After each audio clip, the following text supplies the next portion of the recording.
विरह में जी रही शब्दों की आभारी हूँ। कलम मेरे हाथों में अब रही ना मैं बेचारी हूँ। रुक रुक कर चल रही अभी ना मैं हारी हूँ। वजन भले ही हल्का हो, बातें लिखती लेकिन भारी हूँ। मैं आज भी नारी हूँ।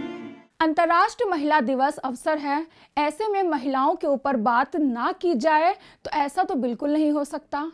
भारत एक ऐसा देश है जहां महिलाओं को वो सभी अधिकार प्राप्त हैं जो समाज में पुरुषों के पास हैं।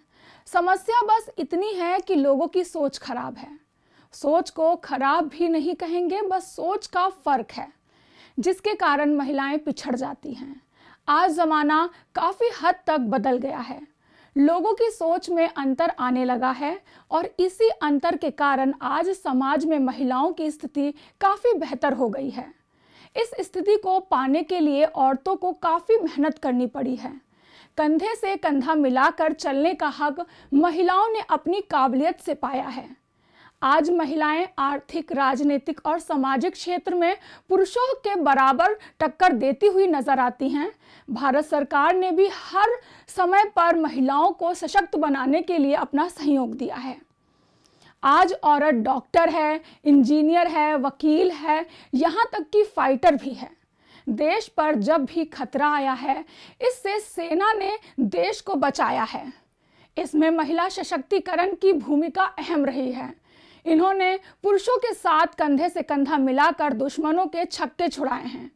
साल 2019 में रक्षा मंत्री निर्मला सीतारमण ने राज्यसभा में डिफेंस में महिलाओं की स्थिति को लेकर जानकारी दी थी कि उनकी जानकारी के अनुसार भारतीय सेना में 3.80% महिलाएं शामिल हैं।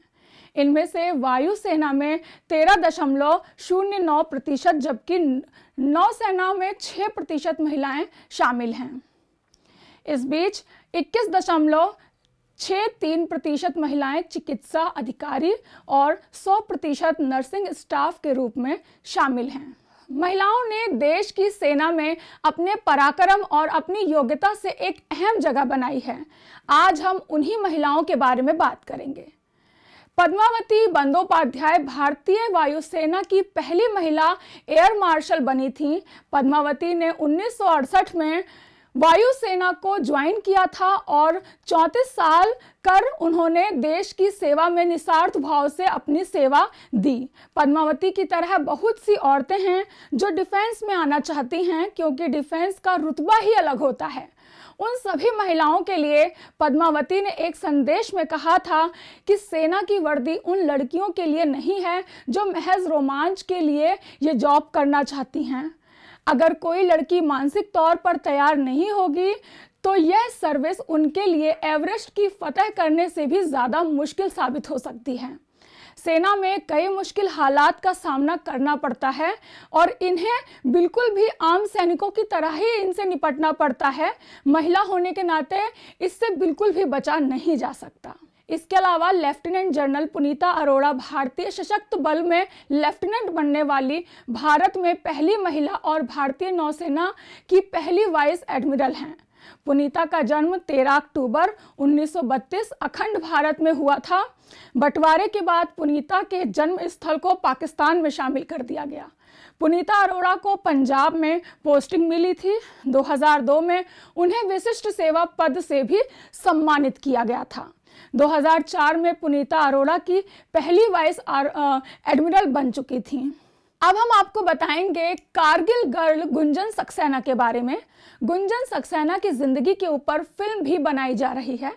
फिल्म में उनका किरदार श्रीदेवी की बेटी जाह्नवी कपूर निभा रही हैं। अब सवाल ये है कि गुंजन सक्सेना कौन है, उन पर फिल्म बनाने की क्या वजह है, जिसका जवाब हम आपको देते हैं। 1999 में कारगिल युद्ध के दौरान जहां भारतीय सेना दुश्मनों के छक्के छुड़ा रही थी, वहीं भारतीय वायुसेना की फाइटर लेफ्टिनेंट गुंजन सक्सेना ने भी पाकिस्तान से लोहा लिया था। कारगिल युद्ध के दौरान गुंजन सक्सेना ने बिना डरे पूरी बहादुरी से चीता हेलीकॉप्टर उड़ाया था। चीता हेलीकॉप्टर को वह द्रास और बटालिक की ऊंची पहाड़ियों से उठाकर वापस सेफ जगह लेकर गई थी। इस दौरान पाकिस्तान सैनिक लगातार रॉकेट लॉन्चर से उन पर गोलियां और हमला कर रहे थे। गुंजन के एयरक्राफ्ट पर मिसाइल भी दागी गई, लेकिन निशाना चूक गया और गुंजन बाल बाल बच गई। बिना किसी हथियार के गुंजन ने पाकिस्तानी सैनिकों का मुकाबला किया और कई जवानों को वहां से सुरक्षित निकाल लिया। इसके अलावा कप्तान दिव्या अजीत कुमार के बारे में हम आपको बताएंगे। दिव्या अजीत कुमार भारतीय सेना के एएडी की अधिकारी हैं। दिव्या अजीत कुमार का नाम सबसे कम उम्र में स्क्वाड ऑफ ऑनर से सम्मानित किया गया था। गणतंत्र दिवस 2015 की परेड के दौरान उन्होंने 158 महिला अधिकारियों और कैडेटों के साथ अपनी टीम का नेतृत्व किया था। कप्तान दिव्या अजीत कुमार का जन्म चेन्नई के एक तमिल परिवार में हुआ। वे अपने घर में अपनी पीढ़ी की पहली सेना अधिकारी हैं। दिव्या अजीत कुमार के बाद बात करते हैं महिला जवान का अनोखा गौरव हासिल करने वाली शांति तिग्गा की। किसी जंग में एक पुरुष अफसर या जवान की शहादत के कई किस्से तो आपने सुने ही होंगे। ऐसा कम ही हुआ है जब एक महिला फौजी को देश के लिए शहीद होने का मौका मिला हो। जिनको भी यह मौका मिला उन्हें बहादुरी और हिम्मत की मिसाल समझना बिल्कुल गलत नहीं होगा। ऐसी ही एक महिला थी शांति तिग्गा, जो भारतीय सेना में भर्ती होने वाली पहली महिला जवान थी। उन्होंने 35 साल की उम्र में यह साबित कर दिया था कि कुछ करने के लिए जवानी नहीं बल्कि रगों में दौड़ता गर्म खून और जज्बा होना चाहिए। हालांकि उनका सफर काफी छोटा रहा, लेकिन जितना रहा वो अनंत काल तक उनके नाम की अमर ज्योति जलाए रखने के लिए काफी है। लेफ्टिनेंट भावना कस्तूरी भारतीय सेना की वो अधिकारी हैं जिन्होंने 144 पुरुषों की टुकड़ी को लीड किया था। यह पहली बार था जब किसी महिला ने 144 सैनिकों की टुकड़ी पर कमांड की हो। भावना कस्तूरी को सेना में शामिल होने की प्रेरणा एनसीसी से मिली थी। सेना में ऑफिसर बनने की पहली कस्तूरी नेशनल कैडेट कॉर्प्स का हिस्सा थी। इसके बाद उन्होंने एनसीसी के जरिए आर्मी स्पेशल एंट्री एग्जाम पास किया और 2015 में भारतीय सेना में शामिल हो गई। अब बात करते हैं फ्लाइट लेफ्टिनेंट अवनी चतुर्वेदी की। फ्लाइट लेफ्टिनेंट अवनी चतुर्वेदी मध्य प्रदेश की रीवा जिले से हैं। वे अपनी 2 महिला साथियों मोहना और भावना कंठ के साथ पहली लड़ाकू पायलट बनी। जून 2016 में तीनों को भारतीय वायुसेना में लड़ाकू दस्ते में शामिल कर दिया गया था।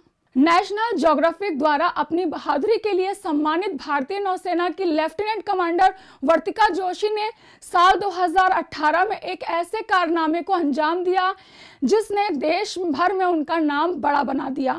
नाव से पूरी दुनिया को साहसिक यात्रा करने निकली वर्तिका ने केवल महिलाओं के साथ एक अभियान का नेतृत्व किया। ये तो थी कुछ डिफेंस क्षेत्र में महिलाएं जिन्होंने अपने नाम को हमेशा के लिए सुनहरे शब्दों में दर्ज कर लिया है। ऐसे ही लेटेस्ट अपडेट के लिए देश दुनिया की तमाम खबरों के लिए अब बने रहे प्रभा साक्षी के साथ। नमस्कार।